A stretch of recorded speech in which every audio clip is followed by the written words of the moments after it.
حقائق کی دعا مانگ سکتے ہو، لیکن حقائق جب سامنے آتے ہیں تو ایک ہی حقیقت پہ آدمی پاگل ہو جاتا ہے۔ یہ تو سورہ آل عمران کی آیت ہے، یولج اللیل والنہار، اس کے بعد پھر یہ آیت پڑھا، یہ حدیث اللہ ہمارے حقائق کیا کمانے۔ نہیں تو آپ کی ذات مبارک تھی۔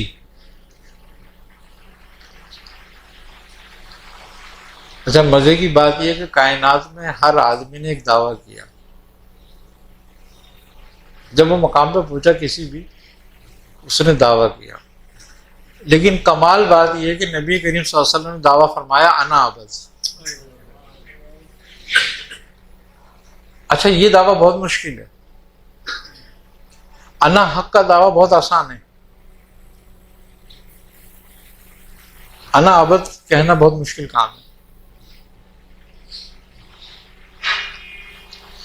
کیونکہ انا عبد کہنے میں نا ثابت کرنا ہے اپنی ہستی کو، اور انا حق کہنے میں اپنی ہستی کو فنا کرنا ہے۔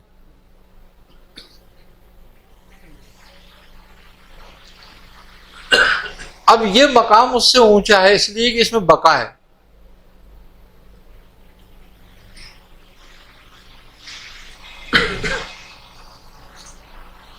تو آپ نے سب سے اونچے مقام کی کا دعویٰ فرمایا نا کہ انا عبد۔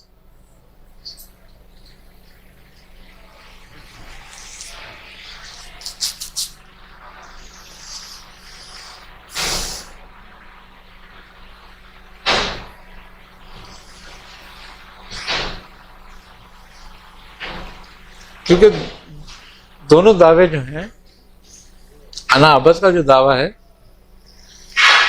وہ حالت شکر کا دعویٰ ہے۔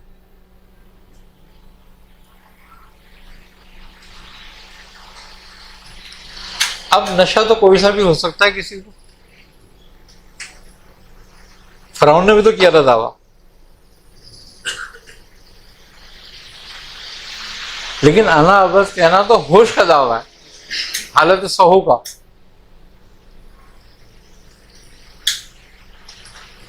اور کہتے ہیں نا قرآن میں کہ نہ ان کے سر میں درد ہوا اور وہ نہ ہی راہ سے ہٹے، ان پر کچھ نہیں ہوا، یعنی کہ تجلیات الہی کا جب غلبہ تھا تب بھی ان کا یہ عالم تھا۔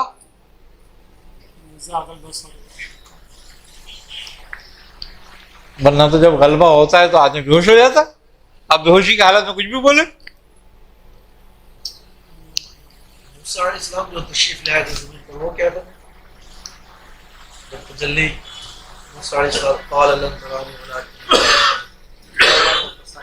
ولكن موسیٰ تشریف لے آتے نا، اصل میں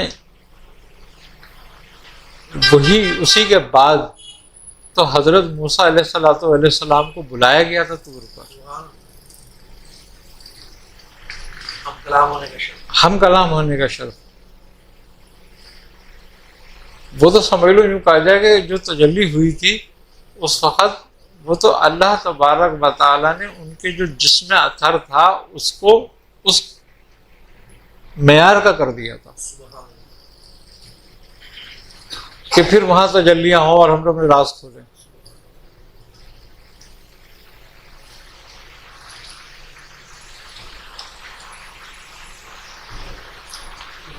سالکین کے لیے دو لفظ استعمال کیے جاتے ہیں، عروج اور نزول۔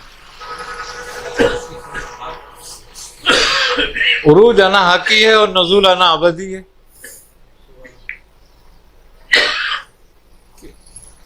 عروج کے معنی اگر دیکھا جائے تو عروج یہ ہے کہ انسان خلق سے امر کی طرف جب راجع ہوتا ہے اور چلتا ہے اور خلق سے نکل کر امر میں داخل ہوتا ہے تو یہ مقام عروج ہے اس کا، اور جب مقام امر سے اس کو واپس خلق میں بھیجا جاتا ہے تو یہ مقام نزول ہے اس کا۔ اب جب مقام امر میں پہنچتا ہے تو انا حق کہتا ہے، کیونکہ آئینہ خودی میں خودی کو دیکھتا ہے،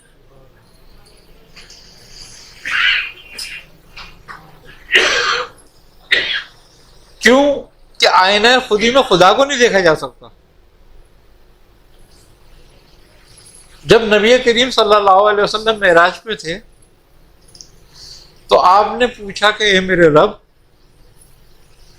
جب لوگ مجھ سے سوال کریں گے کہ تم نے رب کو دیکھا وہ کیسا تھا، تو میں کیا جواب دوں گا؟ تو کیا فرمایا تھا رب نے کہ نبی آپ کہہ دینا جس نے مجھے دیکھا اس نے رب کو دیکھا. وہاں بھی یہ نہیں بتایا کہ کیسا تھا، لیکن یہ کہا کہ جس نے مجھے دیکھا اس نے رب کو دیکھا. یہ آئینہ خودی ہے، کیونکہ آئینہ خودی میں خودی کو دیکھتا ہے آدمی. تو یہ مقام عروج کی حد ہے. تو جو بھی اس مقام تک پہنچا تو اس نے اپنے آپ کو ہی دیکھا. کسی نے کہا انا قادر، کہ میں ہی قادر ہوں.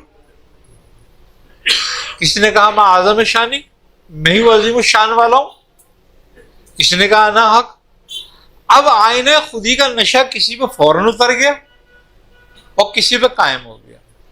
جس کو نزول ہوا اس کا اتر گیا، وہ مقام ابدیت میں آ گیا اور مقام محبوبیت میں داخل ہو گیا. اور جس کا نہیں اترا وہ اسی مقام میں پھنس کے رہ گیا اور وہی سزا لگاتا رہا. اب اگر کوئی پھنس جائے تو پیر کامل اس کو نکالتا ہے. اسی لیے حضرت سیدنا شیخ عبد القادر جیلانی رحمۃ اللہ علیہ نے فرمایا کہ اگر منصور میرے دور میں ہوتے تو میں اس مقام سے نکال لیتا ہوں ان کو.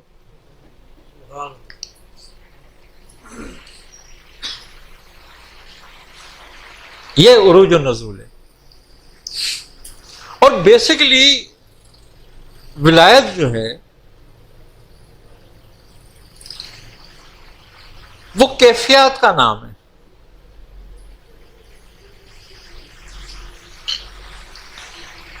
ولایت کسی ذکر، کسی عبادت یا کسی مشقت کا نام نہیں ہے.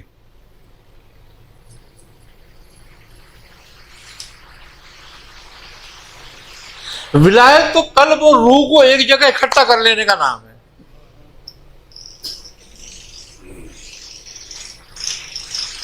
کہ جو اپنے قلب اور روح کو ایک کر لیتا ہے وہ ولی ہو جاتا ہے. اب قلب اور روح کے درمیان جو چیز حائل ہے وہ ہے نفس. یہ اس کو ایک نہیں ہونے دیتی. کہتا ہے نا مرج البحرین یلتقیان، ہم نے دو دریا یا دو سمندر آپس میں ملا دیے. بینہما برزخ لا یبغیان، مگر ان کے درمیان ایک آڑ ہے، ایک پردہ ہے.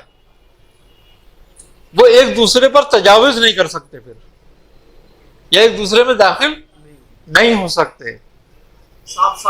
ساتھ رہیں گے لیکن ایک دوسرے پر تجاوز نہیں کریں گے. اب وہ آڑ جو ہے وہ نفس ہے اس مرج البحرین کی.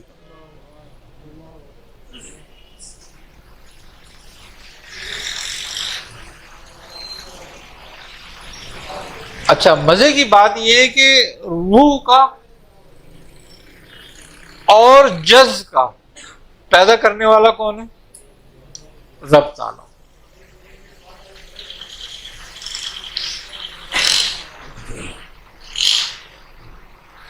رب نے جس کو پیدا کیا اس کو موت نہیں دے گا،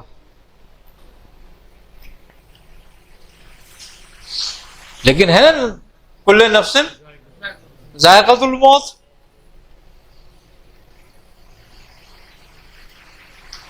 جذب یہ نفس نہیں ہے، اور روح نفس نہیں ہے. تمہارا جذب بھی ختم نہیں ہوتا، مرتا نہیں ہے. وہ علامہ اقبال کا شعر ہے، وہ کہتا ہے زندگی کیا ہے عناصر میں ظہور ترتیب، اور موت کیا ہے انہی اجزاء کا پریشان ہونا. یعنی کہ وہ اجزاء ذروں کی شکل میں تبدیل ہو جاتے ہیں. لیکن رہتے موجود ہیں، منتشر ہو جاتے ہیں. منتشر ہو جاتے ہیں، یہ رہیں گے موجود. قدرت جس کو پیدا کرتی ہے اس کو مارتی نہیں ہے، ختم نہیں کرتی، اس کی شکل حیت تبدیلی ہوتی رہتی ہیں، لیکن وہ باقی رہتا ہے ہر حیت میں. اب لیکن دعویٰ قرآن کا ہے، کہتا ہے کہ کل نفس ذائقۃ الموت.